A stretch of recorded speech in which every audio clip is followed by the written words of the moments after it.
My flock of 32 lambs in my newest and southernmost paddock were a mix of newly bought and some from my own lot. With only 2 rams last November due to unfortunate cases of fly strike, I had lost a few rams and my new ewes had not birthed many lambs during spring. I was fortunate that one had birthed quads, each with a white dot on their foreheads. 4 healthy lambs from one mother ewe is a rare sight. A local farmer, Jonathan, had suggested a farm vet who had arrived in all black and supplied supplementary milk. I had to bottle feed them 4 times a day as the poor mother couldn't keep up with milk production. Sadly, one of the lambs passed away between morning feeds. An unknown cause had taken it. "The land taketh what you oweth," Jonathan whispered. At first, I thought it was just old farmer talk for, "I'm sorry for your loss." Incineration, though a standard process for dead livestock, felt far too cruel for a baby, so I buried the body deep in my fields with the rest of them. I hoped that my good treatment of the creatures would visit me back in good karma and nutritious grass for my livestock. The triplets, now 6 months of age, reside in the paddock I mentioned earlier. With their late birth, they are too young to breed and are separated from the ewes, ready for the new season. They sit larger than the rest. It was a sign that the supplementary milk had done them well and I'd fed them correctly. A proud achievement of mine. I'm relatively new at farming. The land I now own belonged to a relative on my dad's side and was eventually passed on to him. The land he had owned, yet not wanted, was given to me after his death. It took a lot of work and money to renovate it, and I've received a lot of support from the nearby farmers since then. Even if they did find it strange that I suddenly wanted to become one of them. After months of intense studying to ensure the animals I raised would be treated well, I ultimately decided to start it easy with sheep. Unfortunately, I underestimated just how difficult they can be. 2 weeks ago, I visited the lambs in the morning to find them walking non-stop in an almost perfect circle. They had been doing it throughout the night as the autumn grass had been worn down from their trotters. I even entered their flight zone, which usually would have sent them fleeing from me. However, the lambs continued their march with their lower halves coated in mud and their eyes hazed. Not even my farm dog, Holly's barking and nipping could snap them out of it. In fact, they almost crushed her. The other farmers and I had suspected listeriosis, aka circling disease, but it became a mystery when the other paddocks were not affected despite feeding on the same supplementary hay.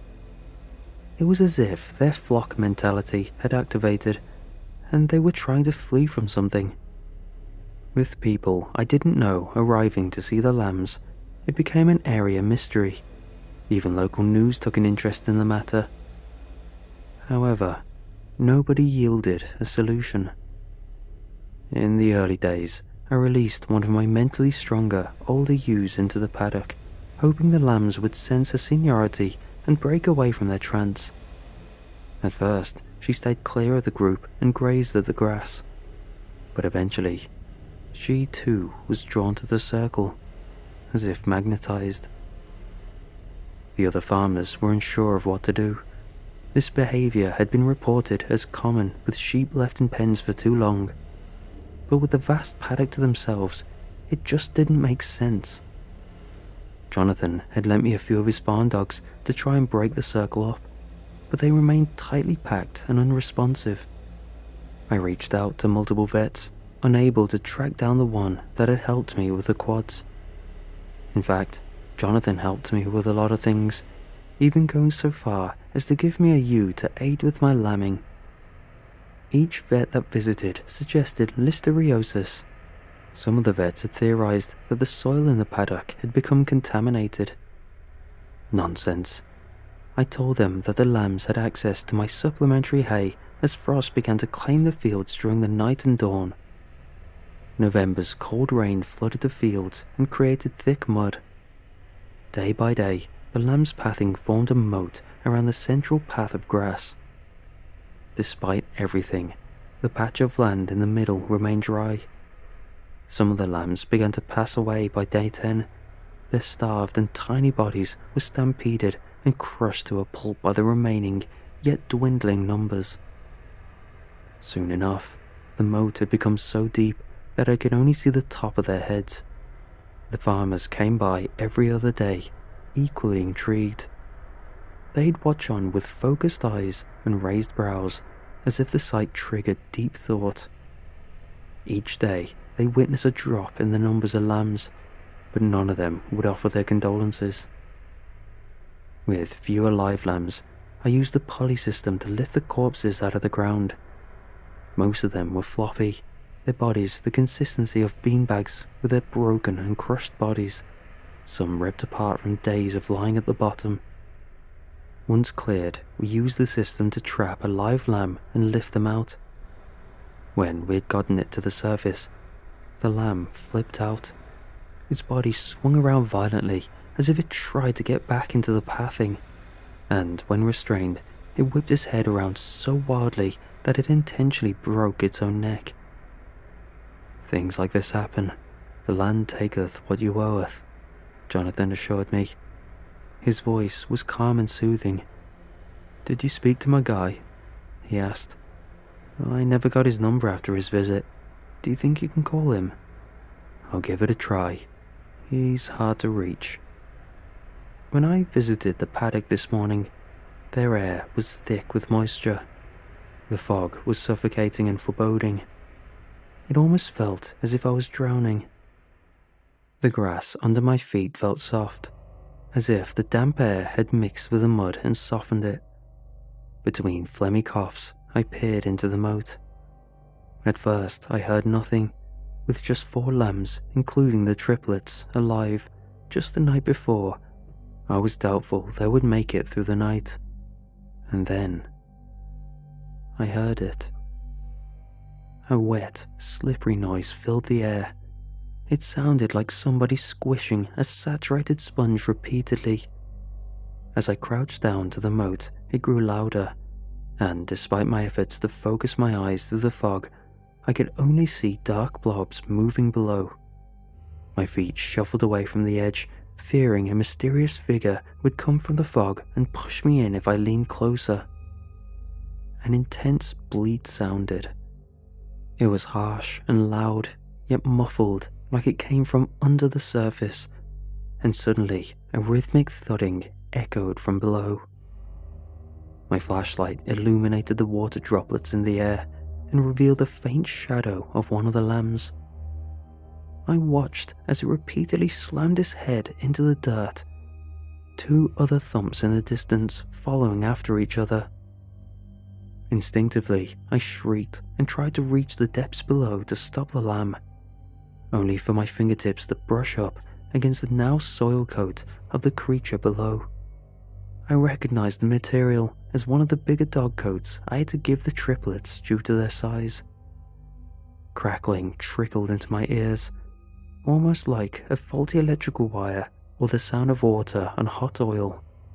At first, it was practically impossible to hear it over the thudding, but it soon grew louder and louder, and was quickly accompanied by strange vibrations in the ground. And I noticed the central island began to crack and break. I pushed myself back onto my feet and took a few steps back, afraid that the cracks would infect the ground I stood on and swallow me up. I watched as the center caved in like a sinkhole.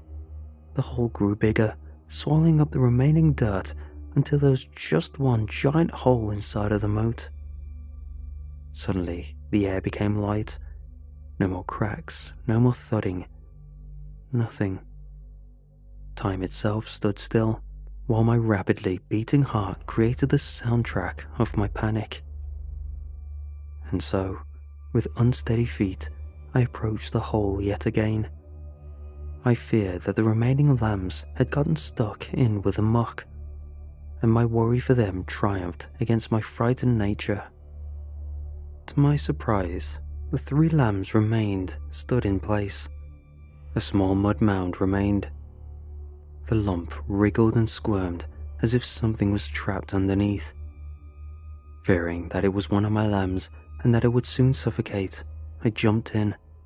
I clawed at the damp dirt, the muck coated my hands and crawled under my nails, until I finally hit something ice cold. It was a small lamb, less than a month old. Not one of mine. After all, lambs are only birthed in the spring. Initially, it appeared to be dead, with the same dot as the triplets. I was almost sure it was the lamb I buried just months ago. But when it stood up on all fours firmly, I was almost sent into shock. I felt the need to cover it with a blanket and warm it up. However, something about the lamb seemed strange, as if it was controlling the air around me, as if we were both the same end of a magnet. I stumbled back from the force, almost tripping over one of the hoof crevices on the pathing. The remaining 3 lambs stepped forward and lay before the middle one. The act was practically cultish, or sacrificial.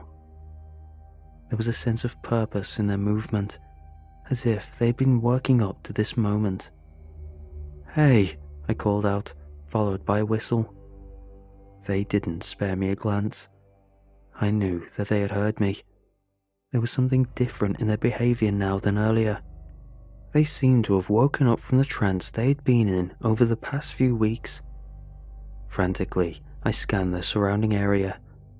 It was doubtful somebody would be in my land, but after these 2 weeks, my place had become a hotspot. Just beyond the fence of the paddock and through the lessening fog stood a dark figure dressed in black. Perhaps another farmer had arrived to check for any updates. I opened my mouth to call out to them, but found myself lost for words. What was I shouting for? What was the emergency here? An impactful crack flooded the area, followed by a few less harsh ones. I turned my head and witnessed in horror as the smaller lambs stomped apart one of the triplets' heads. And although I'd come across plenty of corpses these past several days, this was different. My mouth flooded with saliva, and stomach acid soon followed, the pressure too much for my lips to hold back, and soon enough I painted the ground with my insides. When I looked back, the lamb had begun to feast on the viscera. "Stop!" I screamed, my hands waving dramatically in the air to seem huge and intimidating. "Stop it!" My throat burned as I cried, still coated with a mix of last night's meal and drinks. The lamb did not listen, and with the intense force pushing up against me, I could only watch on in disgust as it turned to another one of the triplets and did the same. In just seconds, it all became too much. Erratically, I climbed out of the hole and searched the surface for help, but the figure was gone. I was alone. "Help," I called through the moisture. "Please, come back." The skull-bursting cracks echoed again as the lamb made contact with its final target. I didn't have to look. I couldn't. Feeling helpless, I ran. No matter how far I fled from the scene, I couldn't escape the images in my head. The atrocity which happened right in front of me was barbaric, unexplainable, and left my stomach in knots. When I'd created a large distance from the hole, I spared a look back, my feet still stumbling ahead of me. Through the fog, multiple figures stood eerily around the site, staring into the crater below. It was difficult to make out any identifying features. Suddenly, the surrounding ewes and rams in the remaining paddocks began bleating in unison as the shadows around the hole shifted and moved. I didn't stick around for longer, fearing I owed the land much more than I could ever give it.